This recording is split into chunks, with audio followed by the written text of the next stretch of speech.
Welcome to the first episode of Kingdom Come Podcast. I am your host, Jay. If I look familiar to you, you probably see me on Wednesdays right here on YouTube doing therapeutic rap, all non sports related things.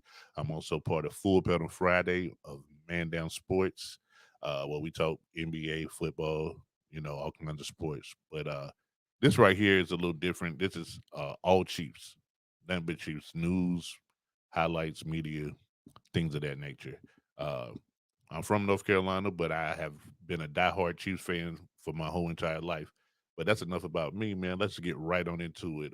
Yesterday, Kansas City Chiefs played the Jacksonville Jaguars, and the biggest takeaway from that game is Hollywood Brown caught a pass on the first play of the game and failed and hurt himself.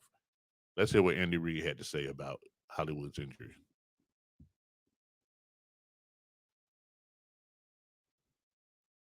As far as the injuries go, Hollywood Brown kind of has that same thing that Tyreek had down here, actually. Uh, Sternoclavicular post dislocation. They've taken him to the hospital. They'll check him out, and they're working on that as we speak. Now, if you're familiar with the Tyreek Hill injury that he was talking about back in 2019, like I said, the same kind of tackle and he fell on his shoulder type thing happened to Cheetah, and he missed about 4 weeks. So I'm thinking we'll see Hollywood Brown maybe week 3 to week 5 of the regular season. Now we also still have to address the elephant in the room with Rasheed Rice and his potential suspension. So with that, the receiving core is kind of, up in the air. Uh, we'll still have Travis Kelsey, big 8'7", to still do his thing at tight end. Xavier Worthy is probably going to get some playing time. It looks like Miko Hardman is getting a lot of snaps with the second unit, so they'll use him sparingly. Uh, Justin Ross would probably make the roster and use him sparingly as well. I really think right now it's looking like Sky Moore is going to be the odd man out to make the roster. But that's all I got really got about the Chiefs receiving core. Um, from the training camp news, like there's really only one real position up for grabs as far as who's going to start, and that's at left tackle. Uh, Kingsley Sua Matia, I guess that's how you say his name. I'm sorry. Right now, he's beating out Wanye Morris, no boys the man, by the way, uh, for that starting position. And the first unofficial depth chart came out, and he ran with the ones last night. He seems to be doing a pretty good job. Nobody got around him. He didn't get a holding call or a false start or anything like that. So he's seems to gonna fit in real good. He was a stud in college. So but so I really feel like he'll get the job. But I think Wanye Morris, you could probably substitute him at either tackle or guard position if someone gets hurt. So we're still gonna re- rely heavily on Wanye. He'll get some playing time. Uh, our secondary didn't look too good yesterday. From what I've seen, I think you know Justin Reed is still kind of out with a non-football related quad injury. So when he comes back at safety, that'll kind of shore up the back end. Uh, and then with the loss of Legarius Sneed, trying to see who's going to be that other corner who, and right now it's looking like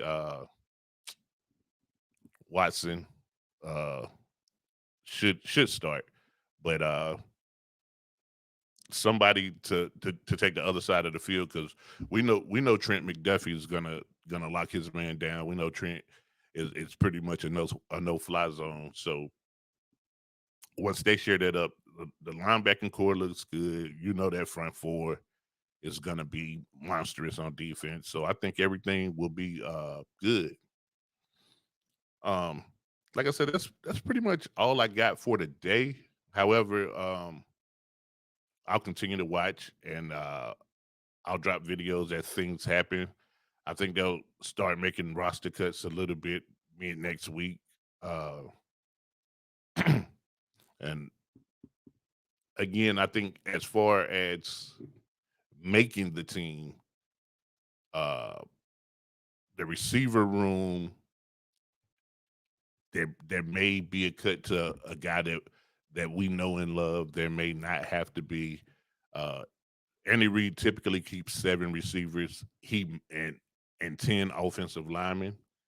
I think this year he may keep 9 offensive linemen and make it 8 receivers. And if he keeps 8, everybody's safe. And he might have to keep 8 again because Hollywood will miss some time, and depending on what the league will do, Rasheed Rice will miss some time.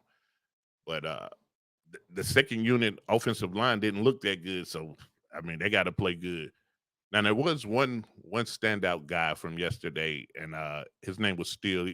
He kind of he's listed as a fullback, but it's kind of like a Swiss Army knife. He could play some running back, he could play fullback, he can play tight end. Um, and if he keeps the this up, like I hate it for Prince, because Prince was kind of slated to be that third back behind Isaiah Pacheco and Clyde Edwards-Helaire. But I think Steele is making people start watching. He's making people do their do their homework on him, and he's really trying to earn a spot. I will not be surprised if they keep him. Um, I won't be surprised if they cut one of they're going to keep, of course, Travis Kelsey. And they're going to keep Noah Gray. I'd be surprised. I would not be surprised if they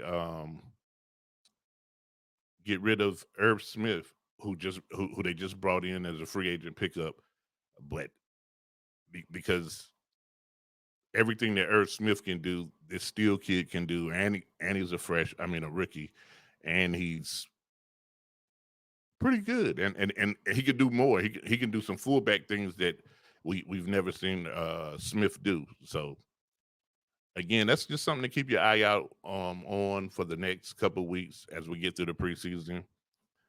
I know with the injuries or whatever, I could say that Andy's probably going to play the starters maybe first quarter for the next game.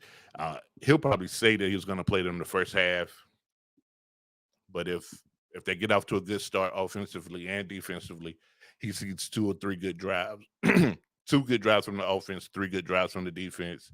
He'll go ahead and pull everybody to preserve them. They probably will not play in the third game of the preseason just so they know who to get at the end of the roster, and then we're on the September 5th, and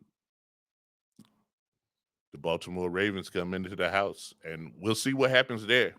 I think that'll be an interesting game, but stay tuned for previews of that game. Later on this week, I'll probably do a show and we'll preview the schedule. But I'm gonna stay tuned to the training camp to see if there's any breaking news, or anything, and if there is, I'll be here with it for you. Once again, man, my name is Jay, and this has been the first episode of the Kingdom Come podcast. Thank you guys for tuning in, man. Please like, subscribe, share, and we'll be dropping videos all the time.